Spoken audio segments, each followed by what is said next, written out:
grab your wine. It's time for Rosé All Day and Juleigh's a Mess, where we talk about current events and living in an intersex life. And now, here's Juleigh.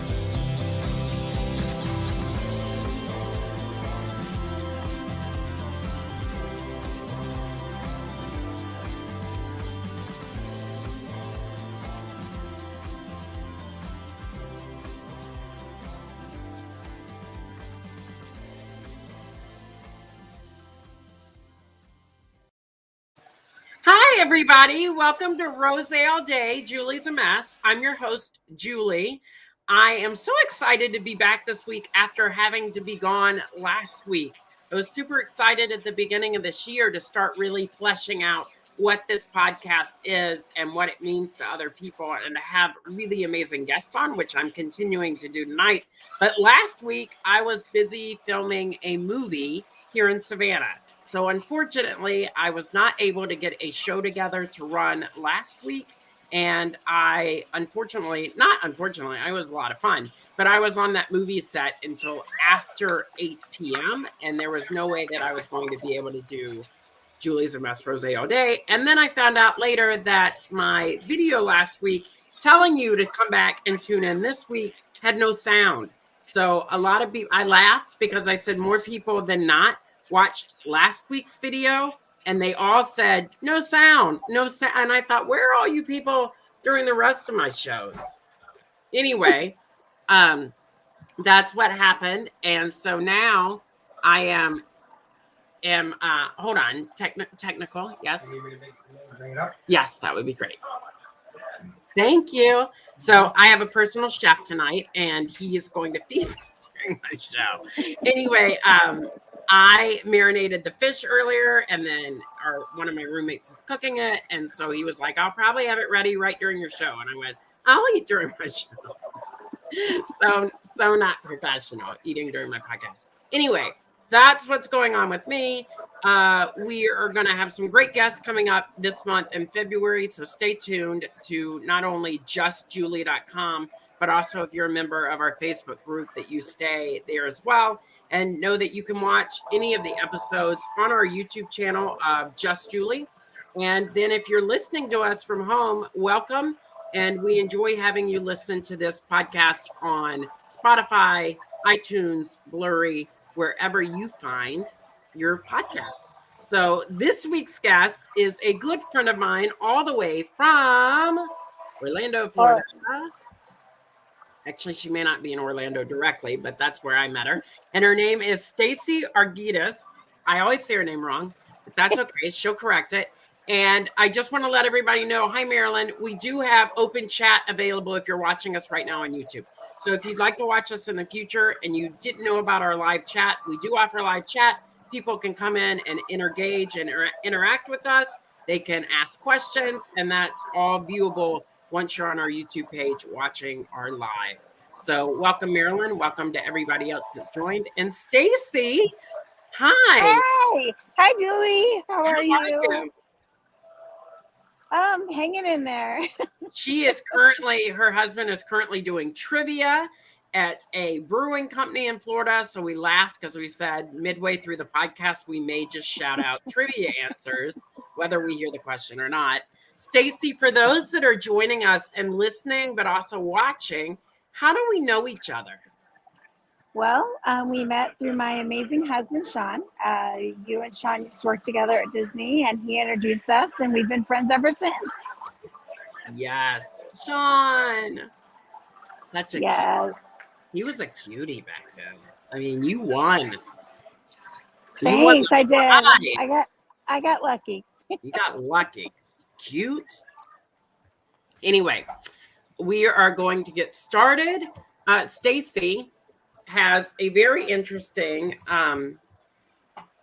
medical journey, which is what we're all about this year on Rosé All Day, Juleigh's a Mess, is we're talking about interesting medical journeys that maybe people are not aware of, they haven't heard of, but we are using this platform in an effort for everybody's voice to be raised and heard, and championing more research and better knowledge about things that we're going through.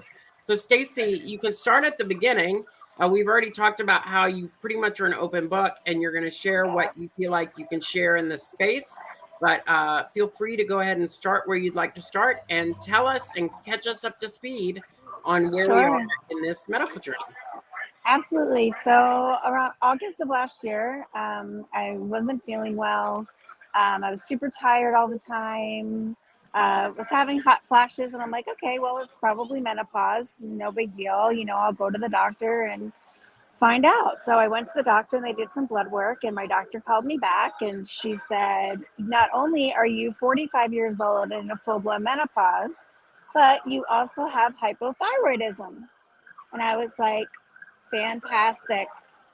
So I got a really good endocrinologist, and she walked me through exactly what hypothyroidism is. Basically, my body thinks that my thyroid is a foreign subject, and my body is fighting my thyroid, which has caused you to gain weight, causes basically all the problems that I was having.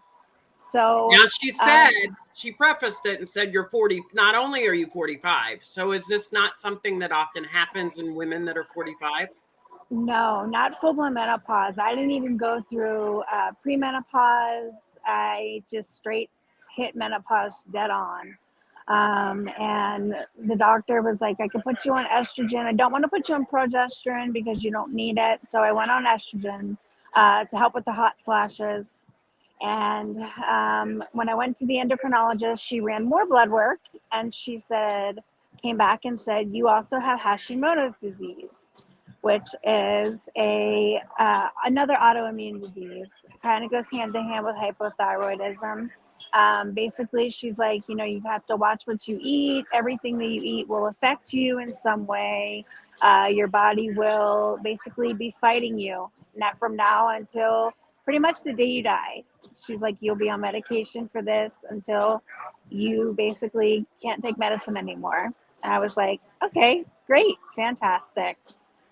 So I went to my primary, and the medicine helped a little bit, but I still just didn't feel right. My body was still hurting really bad. So my primary did a full blood workup and came back and said, Stacey, you now have fibromyalgia. And I was like, what exactly is that?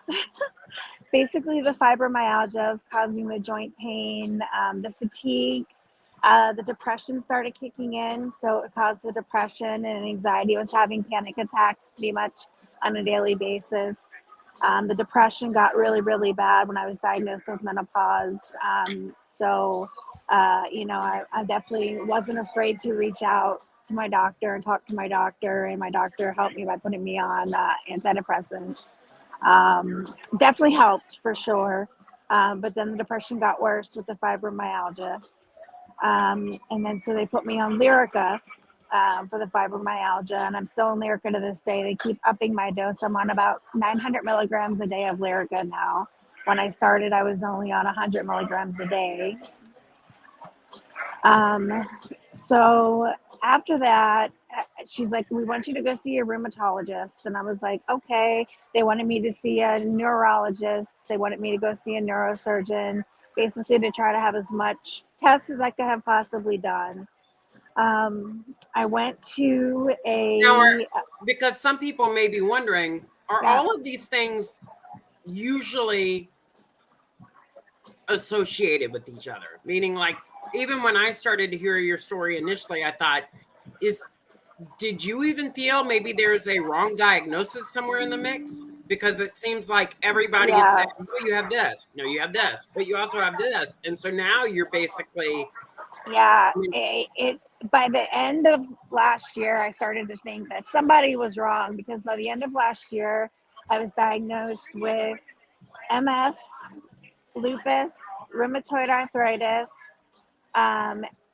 scleroderma, which actually is fatal. Right. My rheumatologist had diagnosed me with scleroderma. So it started me thinking I was on 21 different medications by the end of last year. 21. I had to have my daughter help me separate all of my medicines because I wasn't remembering whether I was taking the pills or not. And like I said, by the end of last year, the depression got even worse, even taking the medication. So they had given me I don't know, you see it on TV, like Abilify, like it's Right. also a supplement that you can take. So also something like that to take as well. But I wasn't myself. I gained 100 pounds in a year because of the swelling, the lymphedema caused by the medications because I was on prednisone. And for my frame, 100 pounds is definitely not good. And I'm still fighting with trying to lose the weight because now it's hard because I'm in menopause. Right. And menopausal women, it's definitely a whole lot harder to lose weight than it did when I was in my 20s. Yeah. And then when they put you on the things they put you on, like I'm on progesterone because of the issues I had, and progesterone makes you gain. Yeah. Usually. Pretty much every medicine I took made me gain weight. So the medicine on top of medicine on top of medicine. And that's when I would start to think, what do I really have? Nicole has asked in our ongoing chat room, she wants to know, was the full-blown menopause a result of the other conditions? That's a very good question, Nicole. They're still not sure.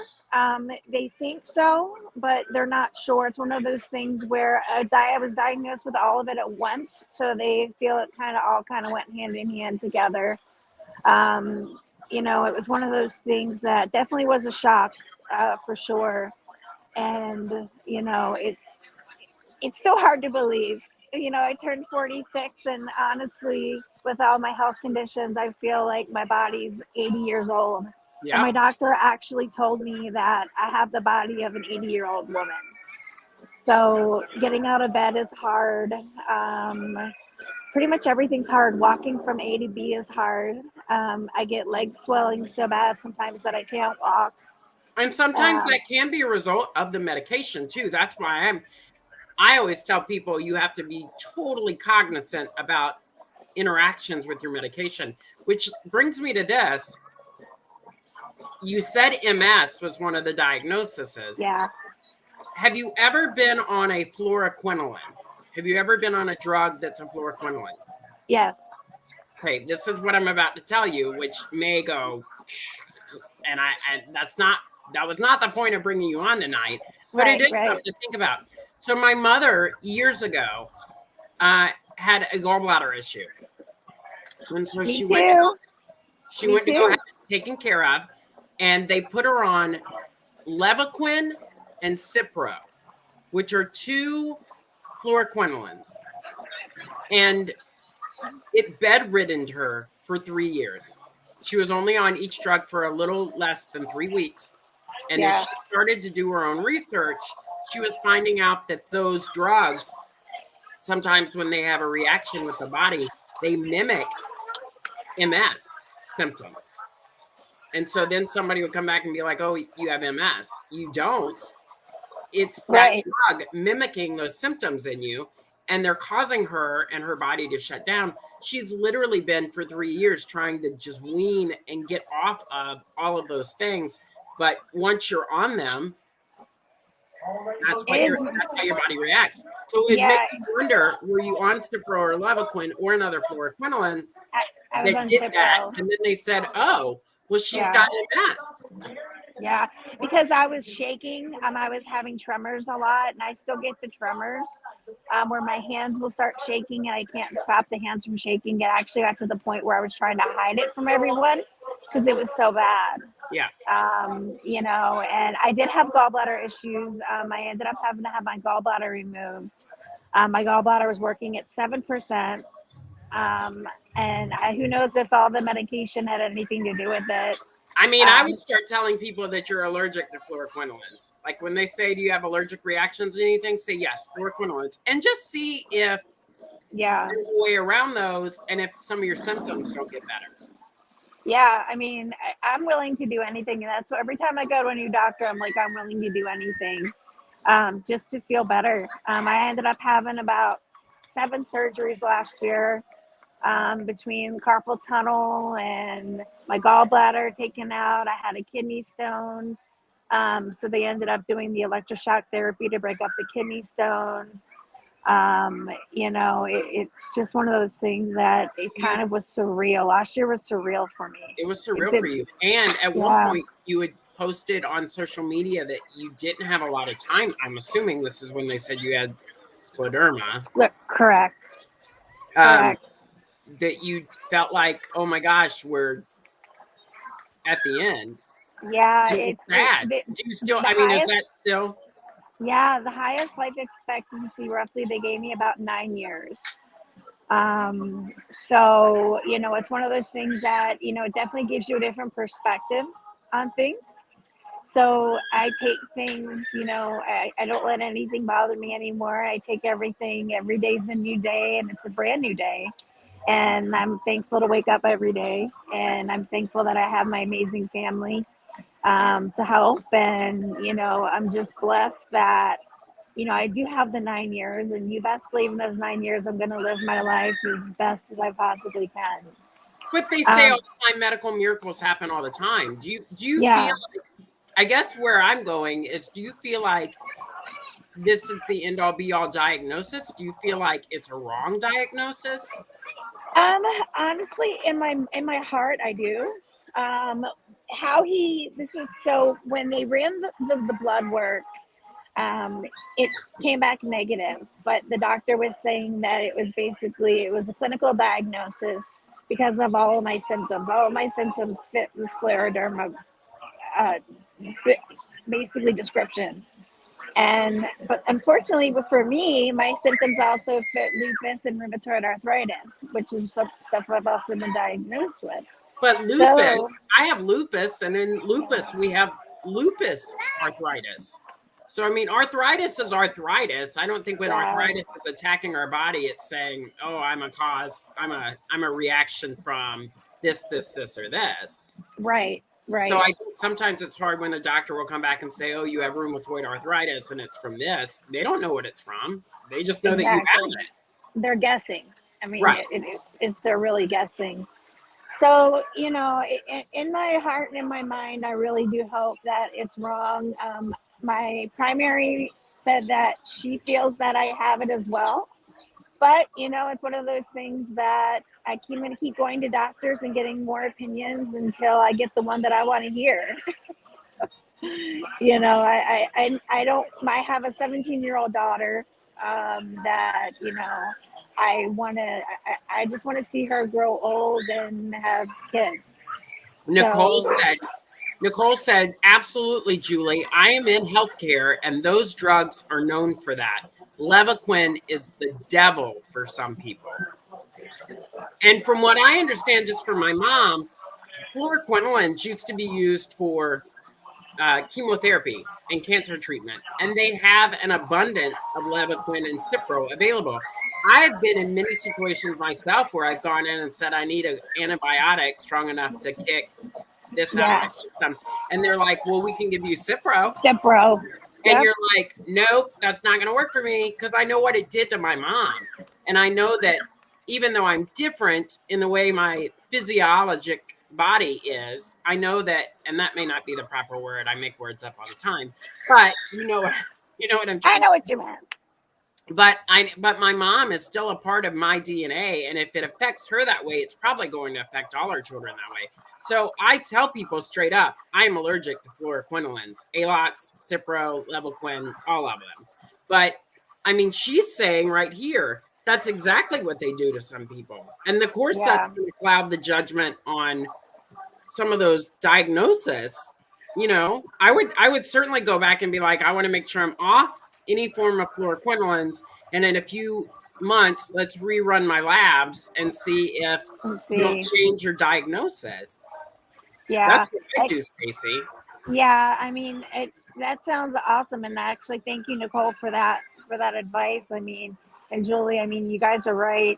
It's one of those things that even my primary was like, I told her, I said, I want to know. It's almost to the point is, what don't I have?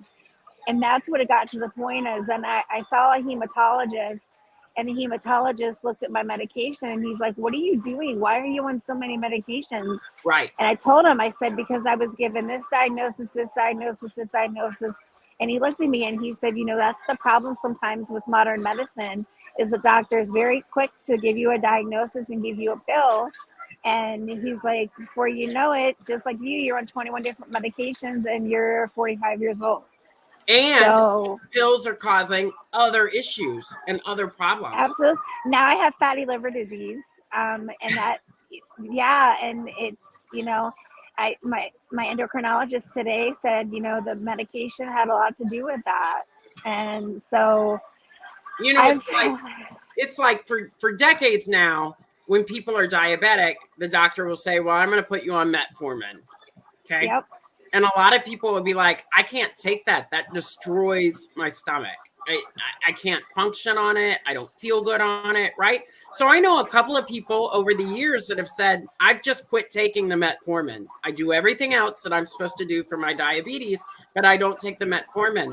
And they're better for it. And then they go back and their doctor's like, well, your numbers are great. Are you still taking everything? And you're like, yep, I'm still taking everything. And they're not. They've stopped taking the metformin, and the metformin was causing all these other, I know somebody that went on metformin and they had GERD within a year, and then they had other issues like stomach ulcers. They got off the metformin and all that stuff disappeared. Yeah, I mean, medication, especially in an abundance as I was taking it, definitely, has the capability of doing all of that. So what I did was that when I saw a hematologist, he's like, okay, so my hematologist did a full blood workup. He's like, I'm going to go ahead and do a full blood work. I'm on a first name basis with everyone at Quest because I'm there like once every month. Hi, Sarah. So the girls at Quest all know me. They call me Baby Vein Girl because I have my veins always play hide and go seek. So. Mine do too, and mine run flat. Yeah, mine do too. Like those. And part of that, but I can tell you, part of that is I've been in the hospital so much. I know that my veins run flat, not because of my veins, but because of all the antibiotics I've been on in my lifetime during critical situations. And now they're like, those have destroyed your veins are destroyed. And one doctor told me recently, he said, I'm really fearful for you if you go into a situation late in life because you won't have any way of really getting medication because your veins will be kaput. Like, thanks. I know. That wasn't my fault. Exactly. That's your fault. You just follow what your doctor said. Right. And the antibiotics, and that's I think my problem as well. But the hematologist was very angry when he realized how much I was taking, and he's like, eventually we want to try to whittle you down to, just the necessary medications, like your thyroid medication. Yes, you need.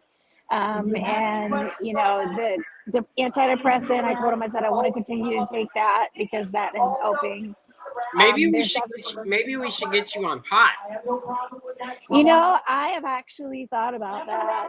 I have smoked a couple times and actually felt much, much better when I've done that. So I'm actually probably going to look at getting my medical marijuana card. Absolutely. And that's something you and Sean can do together too, right? Girl, he ain't doing that. He might.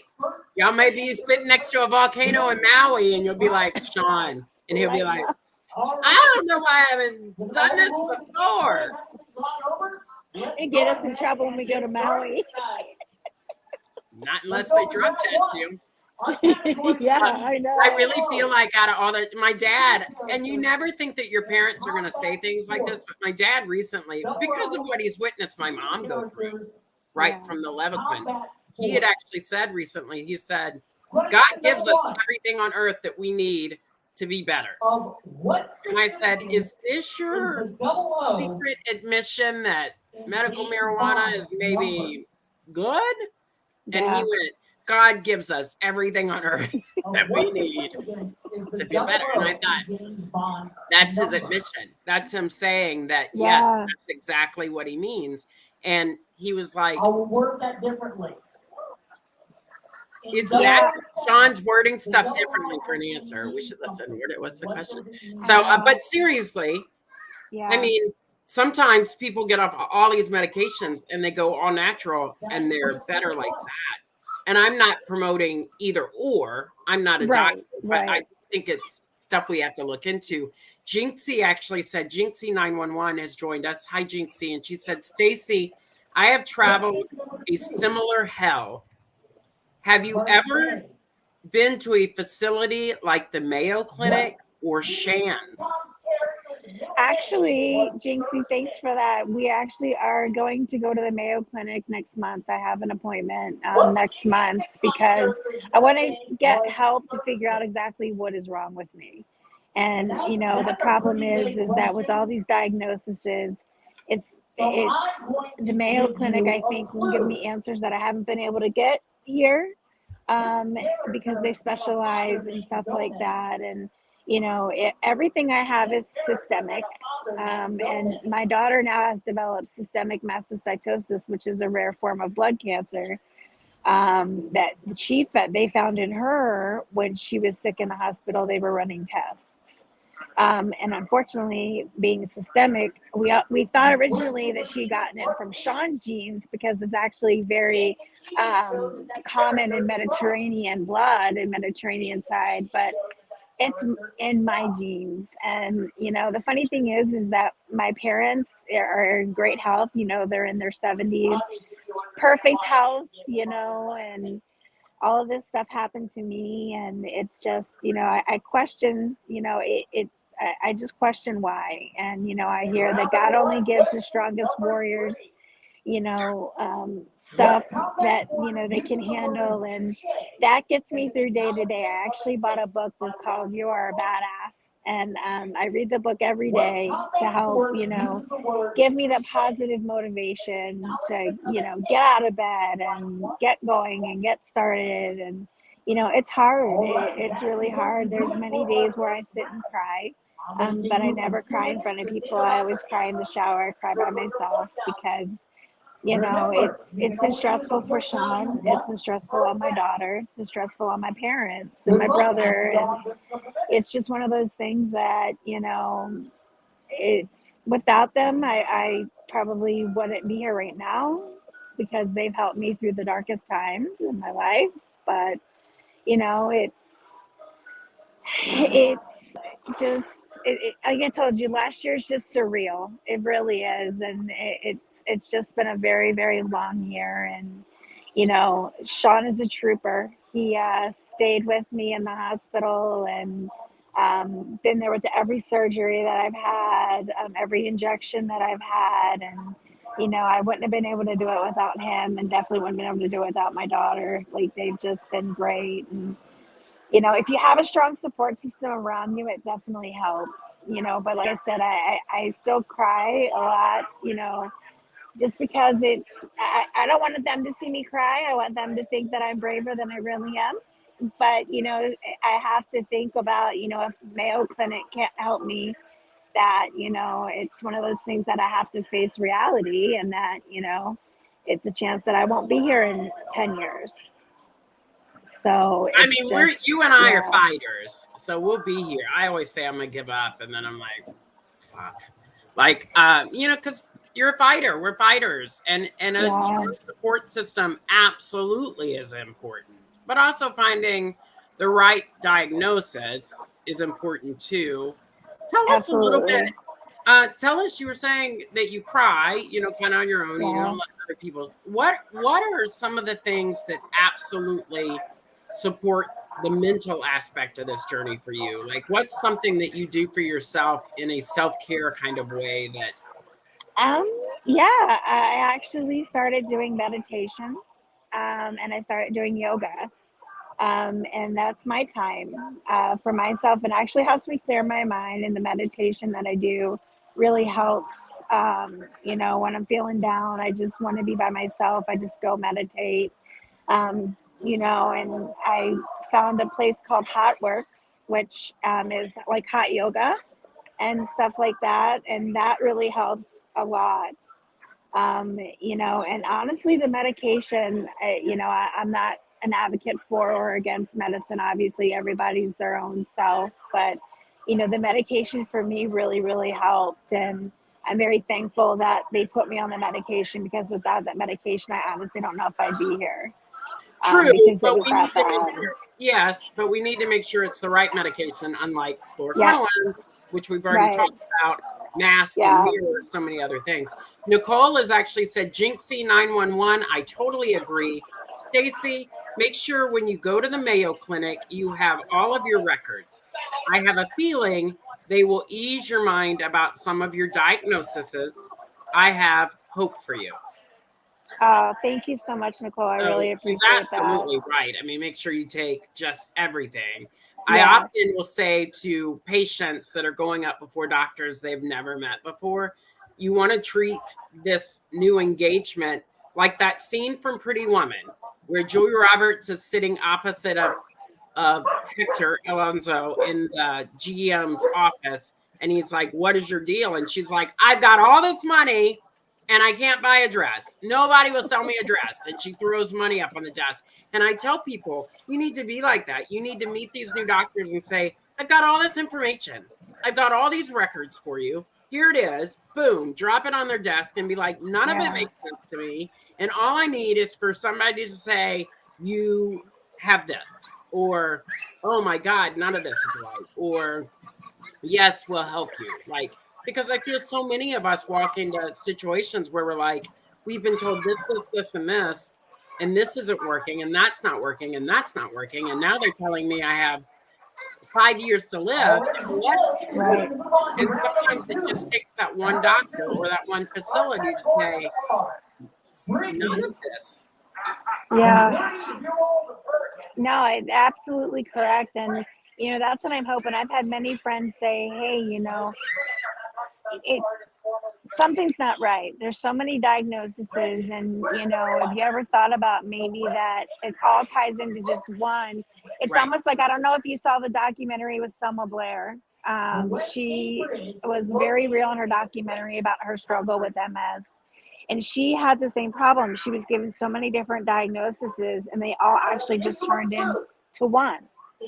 And, she was told she had a whole bunch of different things. And she finally went to a doctor, just like you said, and was like, okay, this is what they're saying I have. What the F is going on? What do I really have?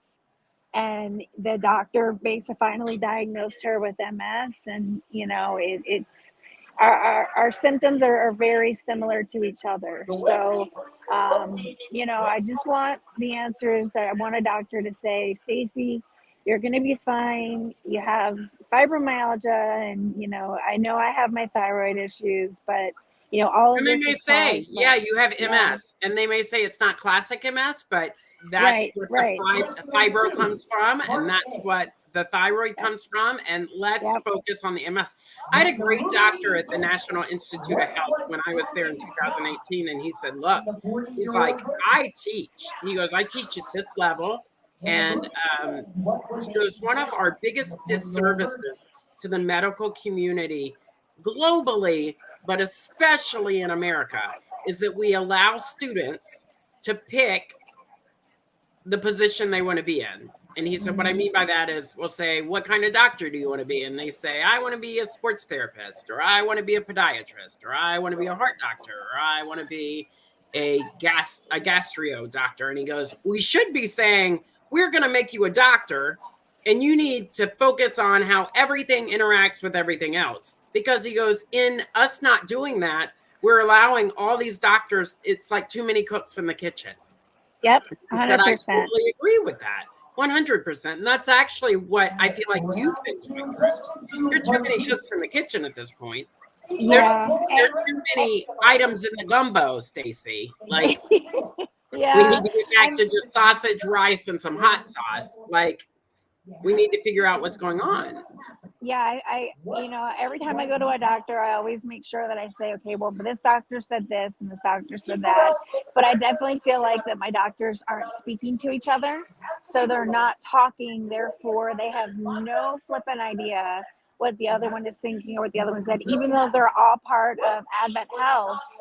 They can see all my records. They can see everything. They're not looking, or they're not talking about it. They're not taking the time to look and read. And that's the problem. I love Advent. That's who I was with when I was in Florida. And I had a lot of great doctors on my medical team, but you're right. Yep. They don't. And they set up all these fancy schmancy websites for doctors to be able to have access to all your records, but they're not reading them. And you literally go in and you're like, why are you putting me on this when Dr. A over here said, that's not going to help. And that's not going to serve purpose to like what I, so, and a good example of that is I went and saw my first, my new GP here in Savannah. I went to him yesterday, really did my research and really tried to find somebody that I felt was going to work with my XXY. For me, that means that I'm often looking for doctors that are on the outside of that inner circle, because doctors that are on the inside sometimes are very staunch in their belief system. But you get a lot of newer doctors out of med school that are kind of on the outer peripheral, and they're eager to learn about new stuff or to make their own mark. You know, so if you go to them and say, this is what I have, and I can't go see the old man in Winter Park, but you're young and you're right out of med school, would this interest you? Sometimes they're like, yes, I absolutely want to have you as a patient. Let me learn everything there is about you, because that may sway where I go long term. Anyway, I went to this new doctor in Savannah. He's had a few XXYs before in his career. He's young. He's my age. He's our age. And then he'd had one trisomy X. So he had somebody that was XXXY. And he was sharing that person had a slew of issues. And I was like, that's common. And so we were talking about some of my issues. And I said, hey, I don't know if you would be game for this, but I read, somebody shared with me in my community a research paper that said hydrochloroquine, which is the drug that they're now using to treat COVID. I said there was a research paper done last year out of Boston that says that XXYs that take this regularly, that it shifts things in them that is not shifted in a regular cisgender dyadic body. And I said, for example, their joints don't hurt anymore, and they don't have issues with arthritis. And he actually came back and he said, yeah, he goes, I've read that. And he goes, do you know that it's supposed to be great for people like you that have lupus and have leg wounds and feet wounds that surface because of the lupus, that it's supposed to help with skin elasticity. And he goes, I'm pretty sure if we put you on it, in a couple of months, you won't have half the skin issues you have on your legs and your feet. And I'm like, let's try it. But the fact that he wants to work towards finding that, right? And that's what a doctor relationship should be. I feel like you need that one doctor that's an advocate among all the other doctors on your team. You need that one doctor, and maybe it's your GP, maybe not. But you need that one doctor that says, and maybe it's going to happen after you go to Mayo. Maybe you'll have that one doctor that says, no, I will call all your doctors and we will figure out what's going on. Yeah, I mean, the funny thing is I love Advent because that's all that we ever go to is Advent. But when I talked to my one doctor, he said that his system didn't actually connect to the other doctor's system, so he wasn't able to read everything. And I was like, but you all are in the same practice. When I go to my portal, everybody's name pops up. You know, I can see my medical records. I can see everything.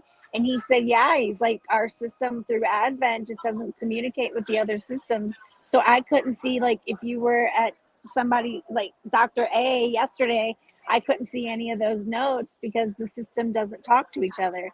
I was like, that, yeah. And I was like, I don't understand that. Which is pointless. Like, that just makes no sense. Pointless. Yeah. You have a system set up like that that's not going to allow doctors access, which leads us into our next comment. Jinxie 911 said, Nicole is right. In addition to your medical records, also go anywhere you had any x-rays, MRIs, CTs, any of that done, and ask for in the radiology department at each of those places, ask and request a CD of those images. Take those with you to Mayo. This will be extremely beneficial to you. Yeah, thank you, Jinxie. That's actually a great idea. I was only going to take the medical notes, but I can actually, since I've gotten all of them at one place, as I said, I go to one place. I can go there and get CDs of everything and make sure that I'm definitely prepared when I go, because I don't want to waste this visit. I know that they can help me. And well, you I'm don't want to hoping waste that they it, can and you help want me. to absolutely walk in and mean business. You want them to know that you mean business when you walk in. Let's be like, everybody knows going to Mayo and Shands, that's not a cheap trip. Right. And for many Absolutely. people, that's a last ditch effort to find out what's really going on. I had a gentleman that was on a few weeks ago, Charlie, a good friend of mine, and he's trying to get a biopsy. He's been trying to get a biopsy on tumors on his back for 6 years. And everybody keeps passing him along and passing the buck due to his insurance or whatever. And I said, I finally, my mom said, you should just reach out for him, be an advocate, reach out to MD Anderson for him, which I did. And I got him in contact with somebody in MD Anderson. I said, they'll pay for you to go. They're telling you they're interested in what's going on here. You just have to show up and be that guinea pig for them, right? It may not be, but they absolutely said we will do your biopsy. So he has to go. And you have to go in meaning business. You have to walk in and say, this is why I'm here. This is a last-ditch effort for me. We want some answers. I've been diagnosed with everything in the American Medical Journal, and I just don't feel like that's probably true at this point.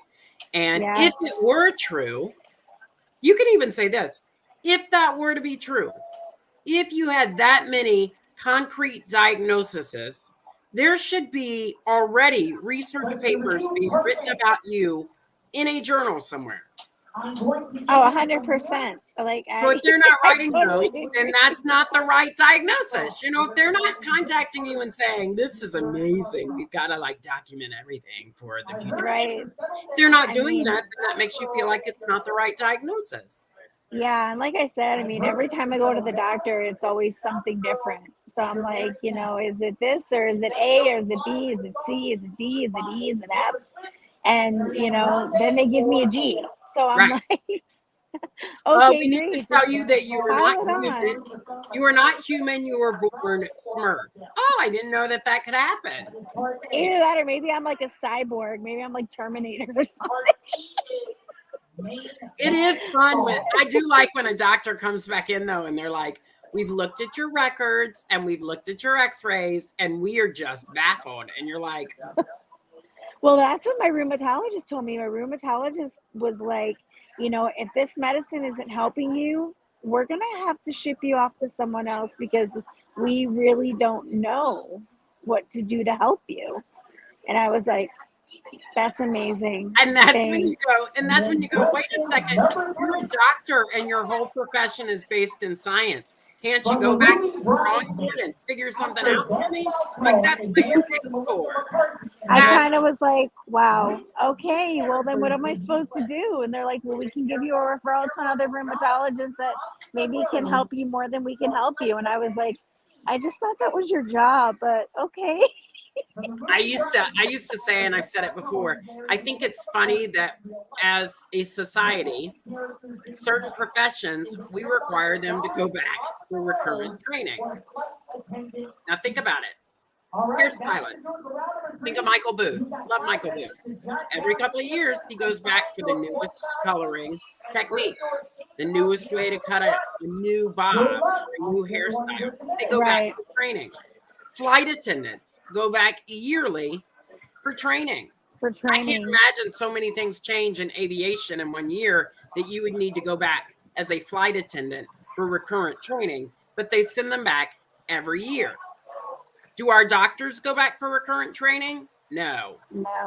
They go play. You're right. Go play 18 holes of golf in Timbuktu, and they get the whole trip paid for, and their wife gets a designer bag, and they get $4,000 in a bonus if they push a certain drug, but they're not going back to recurrent training. They're not. And I think you're the ones that are supposed to be taking care of us long into our golden years, and we don't require you to go back to recurrent. Like, you literally think that doctors are sitting there and they're like, oh, it's like that scene. People say they love the way I talk. It's like that scene in Cinderella where Gus shows up and she opens that little drawer and she's like, "You're gonna need shoes and a shirt. I only have this one. It's gonna be a tight snug."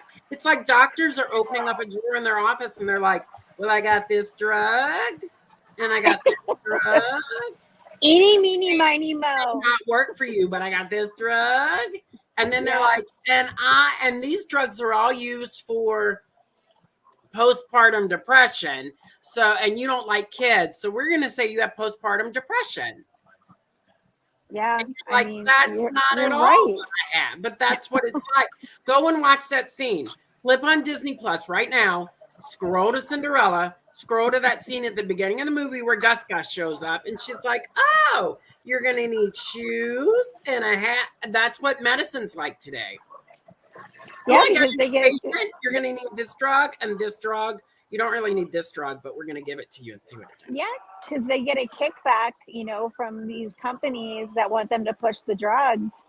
Push this drug and we'll give you, like you said, we'll award you with this and we'll give you this if you push our drug. And that's what's happened, and unfortunately for me, one drug, two drug, three drugs turned into 21. And like I said, it was, and that can't be cheap either on your pocketbook. I mean, most people get copays on their drugs. Yes, we do. We have a copay, and then you have to get them every month, and it's, it definitely adds up for sure. And what's the one medication that you currently take that you feel like you absolutely do not need, and you feel like if you quit taking it tomorrow? There's a lot of them, actually. I would say Nebumetone. My Mycophenolate is for lupus. That's what they put me on for my lupus.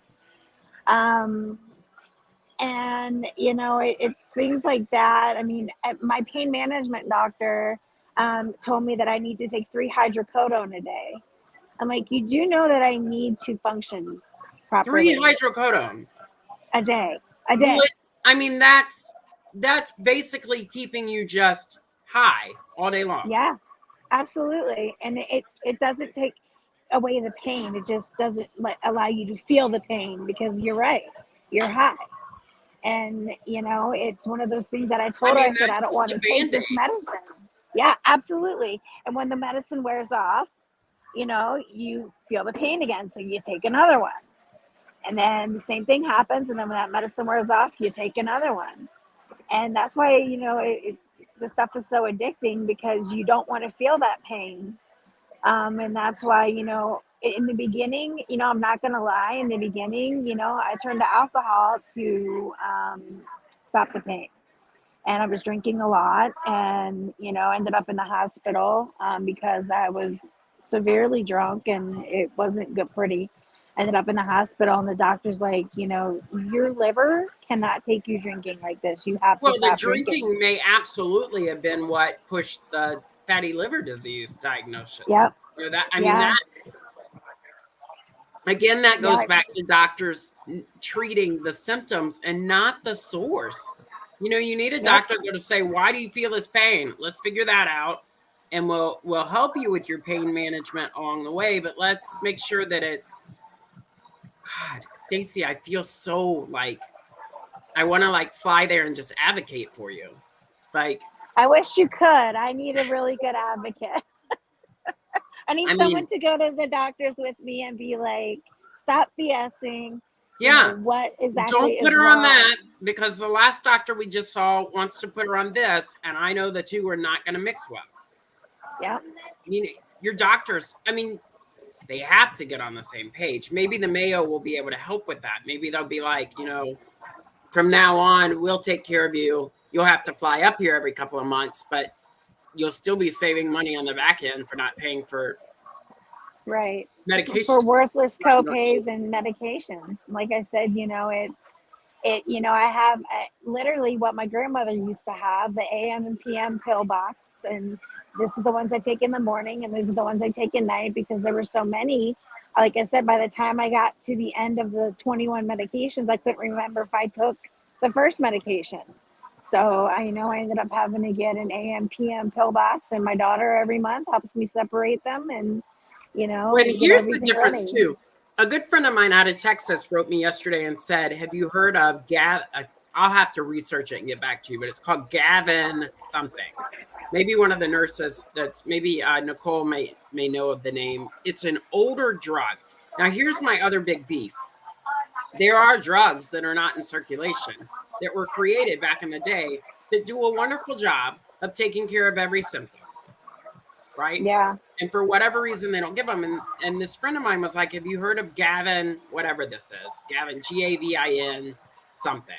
And he goes, it's good for arthritis. It's good for joint pain. It's good for depression. It's good for mental. It's good for this. It's good for that. And I thought, it's good for seizures.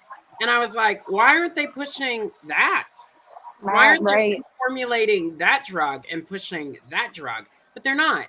There are all these pharmaceutical companies are coming out with these newer drugs that are better. I laugh though, because we all watch the commercials and they spiel off really fast all of the side effects. And usually at the end, it's like, and death. But don't worry about that because you'll be happy. Because, you'll be walking down the street and you won't feel depressed. But you won't care that your kid's playing. At least you won't have the pain. Right. And your kid may run out into oncoming traffic and get smacked by a Mack truck, but you won't care because you're taking this pill. But it also may cause death for you, and you're thinking, what? But it's these new pills that are being pushed when there's a drug like this Gavin one that, he takes and he's like, it's an older drug and it obliterates half of the symptoms that you have. And I can't believe that was never mentioned to you. And you think, me either. And I literally take one pill for everything that you said. So one pill for the arthritis and one pill for pain and one pill for, the depression and one pill for the anxiety. So what one pill could do for me, I take 6 pills for. So that would, but you're right. With the new drugs coming out, basically we're all like guinea pigs and like, here, we'll take this one. And, let me know if you have any side effects or any issues, call us tomorrow and let us know. Or get off of it immediately. And you're like, stop taking it. I'm like, why are you telling me to stop taking the medication that you just prescribed? Nicole had a great response. Jinxie agrees. Also understand that women, and we all can agree to this, and there are no men in here right now, but I think men that would be in my podcast would agree. Women are not taken seriously when it comes to healthcare. So ask questions, demand answers, demand a response, demand communication. Do all of those things. Oftentimes people will say that's making you out to be a bitch or that's making you be a Karen, but you be a Karen because I've always said nobody's going to advocate for you like yourself. Right. You have to, we have to, unfortunately, in this day and age, advocate absolutely 100% for ourselves. We have to. Yeah, no, you're exactly right. And, it's one of those things that when I go in and they tell me something, I just I get numb. Like I'm just so numb because, they're telling me I have, when they told me I had MS and lupus and RA and, scleroderma. Nicole just looked it up. This is why I love having people in here. Gavin, the drug that we were just talking about, is an anticonvulsant. She looked it up. It is, she had not heard of it before, but it controls seizures and fibromyalgia. Wow. If you could take one pill, Stacey, that would knock out, let's just say 6 of the other pills you're on, would you take that one pill? Absolutely. Without a doubt, no matter how old it was, absolutely, I would definitely take that one pill. That may be something you want to ask them to look about. It's like the absolutely. It's like the hydrochloroquine, which I asked my doctor about yesterday. I said, look, it can only be a bonus that it would protect me from COVID and take care of some of my lupus issues. That would be a bonus. Mm-hmm. Yeah. No, yeah, absolutely. And I would definitely try it without any hesitation. I'd be like, sign me up. Sign me up for sure. I definitely, when you go to Mayo, I'll get you more information on the Gavin. When you go to Mayo, I would certainly say, I've heard about this. working wonders. What do you think? But I would definitely say these are the other drugs I'm on, and if I can get down to 1 or 2 or even 3 at the most, let me do that. Yeah. And are these true? I mean, they're going to have to do their research too. But the great thing about going to Shands or Mayo or any major teaching facility, NIH, they're going to be able to get down to the bottom of it, and they're going to be able to give you answers that you haven't had for the last 5 years. Yes, I'm very excited for my appointment. We made the appointment months ago because obviously they're super busy. So we made the appointment months ago, but my appointment's next month. And yeah, I mean, I'm excited for the appointment because I know that I'm going to a great place and I'm going to be in great hands. And Nicole, and that's great. Nicole, I've said it before in this podcast, I'm not a doctor. I'm not for or against pharmaceutical drugs or drugs. She's saying she's not for or against. She was a nurse, I'm assuming. And so none of us are pushing or negating pharmaceutical Correct. drugs. We are talking about tonight is just making sure that we're on the right ones for our body and our medical journey, and that we're not on 18,000 at one time. So for everybody that's taking any kind of medical drug, great. We want your overall health at the end of the day. We're not against or for. We're just talking about some of the things we've heard, and we're helping Stacey mitigate what she's been going through and giving her tips to lead a better quality of life, whether it's 9 years or 29 years. So absolutely, that's what we're talking about here. She said Nicole said not a nurse, so she's not a nurse either. Look, I tell people all the time, I'm not a doctor or a nurse. Right. I just play one on TV. I mean, it was the Vampire Diaries. So just, take it with the greatest salt. Hey. It had to do with sucking, which is Those stuff guys were extremely good looking on that show. So. Yes, and let me tell you, I mean, it had to do with sucking blood. And look, life imitates art. I'm really good at sucking stuff. So, but I'm not a doctor nor a nurse. I just play them on TV. We're going to ask a couple of real quick kind of questions to lift the conversation. Thank you again to everybody that's been joining us. Yes, thank you Nicole so much. said, laugh out loud. I want to play one too. I'll help you. I'll help you. You get a car and you get an acting gig. And you get the medicine you need. I would be Oprah for everybody. What's something you're looking forward to this year?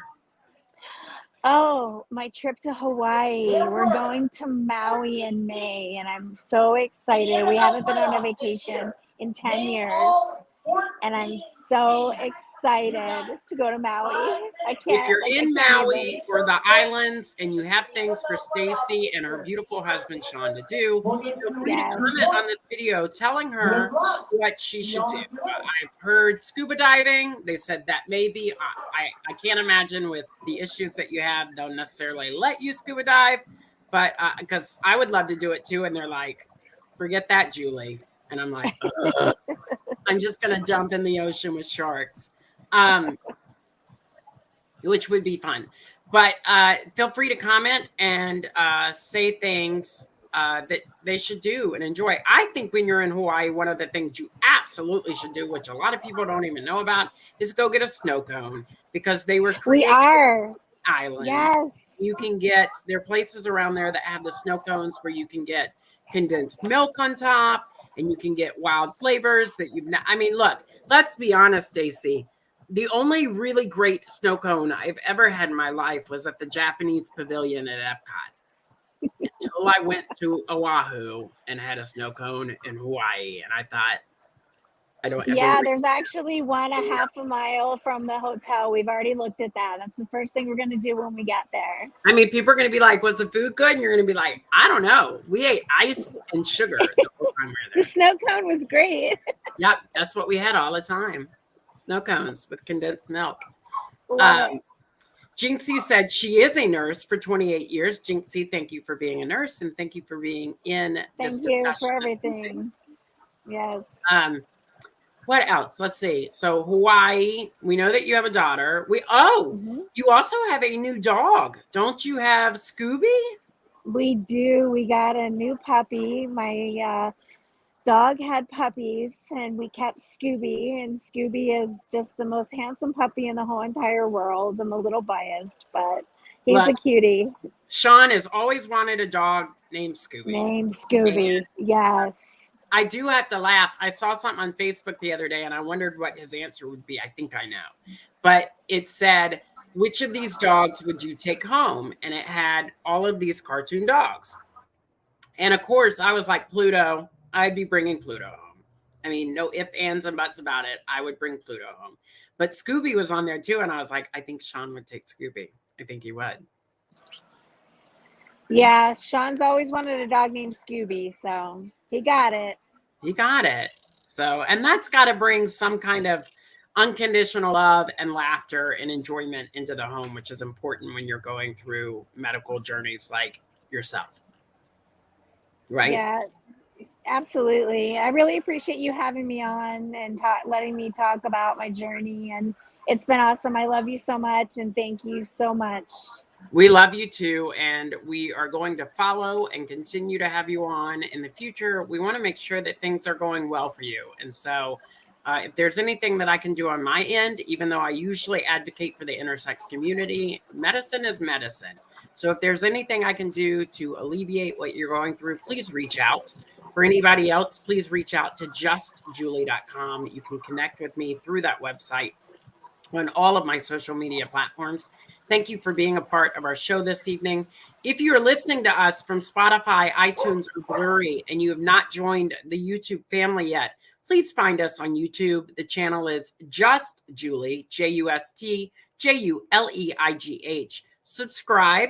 We are trying to do more things with this platform, and the more followers and subscribers we get on our YouTube channel is going to alleviate some of the needs that we have that will allow me to go a little bit further into the world in helping everybody tell their collective stories. For we all know that if we don't talk about our stories, things won't ever change. We'll never find the medicine that we need. We'll never find the palliative care that we need. And we'll never find the joy that is robbed from so many of us by not sharing what we're going through on this planet in this time.